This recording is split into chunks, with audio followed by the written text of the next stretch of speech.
Hello students, welcome to agri master. आज मैं आपको बताने वाला हूं कि छत्तीसगढ़ में पीएटी की कितनी सीट्स हैं, इसके कितने कॉलेज हैं, इसका एग्ज़ाम किस तरह से होता है यानी कि इसका पैटर्न क्या होता है और इसका सिलेबस आपको कहां से डाउनलोड करने को मिल जाएगा। अगर आप सीजीपीएटी की तैयारी कर रहे हैं तो उसके लिए आपको कौन से बुक्स की ज़रूरत पड़ेगी जिनसे आप उसका प्रिपरेशन कर सकते हैं, और ऐसी ही बहुत सारी जानकारियाँ मैं आपको इस वीडियो में बताने वाला हूँ। तो वीडियो को लास्ट तक ज़रूर देखते रहिए। सबसे पहले बात कर लेते हैं इस एग्ज़ाम के कुछ बेसिक्स के बारे में। सीजीपीएटी एक स्टेट लेवल एंट्रेंस एग्ज़ाम है जो कि बीएससी एग्रीकल्चर और बीएससी हॉर्टिकल्चर में एडमिशन के लिए सीजी व्यापम द्वारा लिया जाता है, जिसमें क्वालिफाई होने पर आप आईजीकेवी के अंडर चल रहे कॉलेज में एडमिशन ले सकते हैं।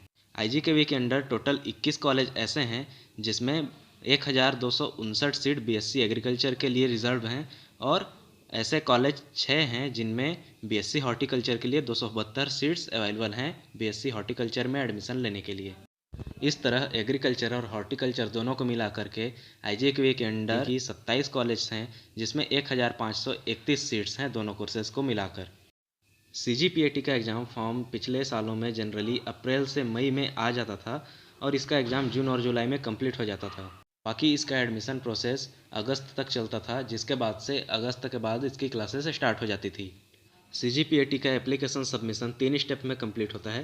पहला ऑनलाइन फॉर्म का भरा जाना, दूसरा सिग्नेचर और फोटो अपलोड करना, और थर्ड लास्ट ऑप्शन होता है पेमेंट। सीजीपीएटी में टोटल 200 एमसीक्यू यानी कि मल्टीपल चॉइस क्वेश्चंस पूछे जाते हैं जो कि ऑफलाइन मोड में कंडक्ट कराए जाते हैं। हर सही जवाब के लिए आपको 1 मार्क मिलता है और इसमें कोई भी नेगेटिव मार्किंग नहीं है कि गलत उत्तर पर भी टिक करने से आपके कोई मार्क नहीं काटे जाएंगे। अगला सवाल है कि कट ऑफ क्या होता है।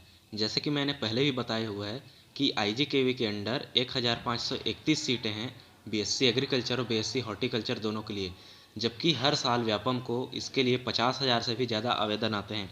ऐसे में संभव नहीं है कि हर बच्चे को गवर्नमेंट सीट मिल जाए या फिर हर किसी को कॉलेज में एडमिशन मिल जाए। तो इसके लिए कट ऑफ लिस्ट निकाली जाती है जिसमें व्यापम द्वारा एक कट ऑफ का नंबर सेट किया जाता है, जिससे अधिक अगर आपके नंबर होते हैं तब तो आपको एडमिशन मिल जाएगा, और अगर आपको उससे नीचे नंबर आते हैं तो आप अगली काउंसलिंग में ट्राई कर सकते हैं या फिर प्राइवेट एडमिशन के लिए आप अपने लिए दूसरे कॉलेज ढूंढ सकते हैं। अगला पॉइंट है एलिजिबिलिटी। तो इसमें 3 तरह की एलिजिबिलिटी हम लोग देखेंगे, जिसमें से पहला है रेसिडेंशियल क्राइटेरिया यानी कि निवासी। तो इसके लिए व्यापम 2 शर्तें रखता है कि पहला, कैंडिडेट भारत का निवासी होना चाहिए, और दूसरी शर्त यह है कि कैंडिडेट के पास छत्तीसगढ़ का मूल निवास प्रमाण पत्र होना चाहिए।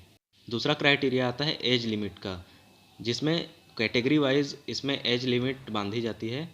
जनरल कैटेगरी के लिए मैक्सिमम एज है 25 ईयर, और अन्य सभी के लिए मैक्सिमम एज 28 साल है, यानी कि इस एज तक आप लोग सीजीपीएटी के लिए एप्लीकेबल होते हैं। तीसरा क्राइटेरिया है आपका एकेडमिक क्वालिफिकेशन, जिसमें पहला आता है कि कैंडिडेट कम से कम 12वीं पास होना चाहिए या फिर उसके इक्विवेलेंट कोई भी एग्ज़ाम उसने पास किया हुआ हो, और उसके 12th में बायोलॉजी, फिजिक्स, केमिस्ट्री या फिर मैथमेटिक्स के सब्जेक्ट होने चाहिए। दूसरा पॉइंट व्यापम कहता है कि 12वीं में जनरल कैटेगरी वाले स्टूडेंट्स को मिनिमम 50% मार्क सिक्योर करने होते हैं, जबकि अदर कैटेगरी के स्टूडेंट्स को कम से कम 45% मार्क सिक्योर करने ज़रूरी हैं, वरना आप एग्ज़ाम के लिए अप्लाई नहीं कर सकते। अगला पॉइंट ये है कि आपको एप्लीकेशन के लिए कितना फ़ी पे करना होता है। आपको एप्लीकेशन के लिए अप्लाई करते समय ऑनलाइन मोड में पेमेंट करना होता है, जो कि जनरल कैटेगरी के लिए 300 रुपीज़ है, ओबीसी के लिए 250 रुपीज़, और एससी, एसटी और अन्य सभी स्टूडेंट्स के लिए 200 रुपीज़ पे करने पड़ते हैं अगर आपको एप्लीकेशन फॉर्म भरना है। अगला पॉइंट है सिलेबस। सीजीपीएटी के सिलेबस के रिगार्डिंग मैंने ऑलरेडी एक वीडियो बनाई हुई है जो कि मेरे चैनल पर अवेलेबल है। वहाँ पे मैंने ये भी दिखाया हुआ है कि आपको सीजीपीएटी के सिलेबस में कौन कौन से क्वेश्चंस आने वाले हैं, किस सब्जेक्ट से आने वाले हैं, किस सब्जेक्ट से कितने मार्क का क्वेश्चन आएगा, और किसके लिए कितना टाइम आपको लिमिट सेट करके दिया गया होता है वापम की तरफ से। आप चाहें तो वो वीडियो मेरी चैनल पे जाकर देख सकते हैं, या फिर आपको ऊपर कार्ड में दिखाई दे रहा होगा, या फिर मैं आपको उसका लिंक डिस्क्रिप्शन में दे दूंगा। आप तीनों ही तरीके से वो वीडियो देख सकते हैं, और साथ ही वो जो सिलेबस की कॉपी मैंने उस वीडियो में दिखाई है उसको आप पीडीएफ के रूप में डाउनलोड भी कर सकते हैं।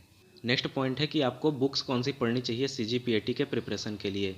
सीजीपीएटी का बहुत वाइड सिलेबस है और इसकी कंप्लीट तैयारी किसी एक बुक से पूरी नहीं की जा सकती।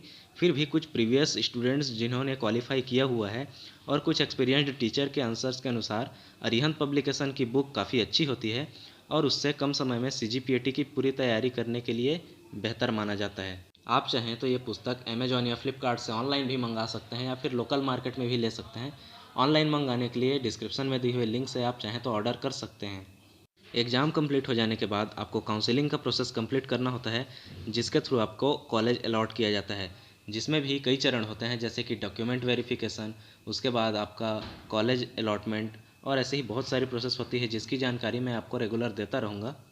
इस तरह की छोटी छोटी जानकारियाँ देते रहने के लिए मैंने टेलीग्राम पर ग्रुप बनाया हुआ है, जिसका लिंक आपको डिस्क्रिप्शन में मिल जाएगा। उस पर टच करते ही आपको ज्वाइन का ऑप्शन मिलेगा। अगर आप CGPAT के college list, counselling process, important questions, practice test या फिर किसी और टॉपिक पर वीडियो देखना चाहते हैं तो मुझे कमेंट करके बताइए कि मैं नेक्स्ट वीडियो किस टॉपिक पर बनाऊं। CGPAT के एग्ज़ाम में आपको हर सब्जेक्ट के लिए एक निश्चित टाइम दिया हुआ होता है, जिसमें आपको उस कैटेगरी को सॉल्व करना है।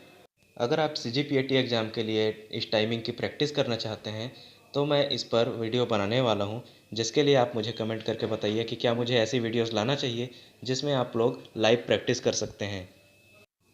CGPAT और बाकी सभी कॉम्पिटिटिव एग्ज़ाम्स की हर छोटी बड़ी जानकारी पाते रहने के लिए सब्सक्राइब जरूर करें और बेल नोटिफिकेशन ऑन कर लीजिए, ताकि जैसे ही मैं कोई न्यू अपडेट देता हूं तो आपको तुरंत नोटिफिकेशन मिल सके।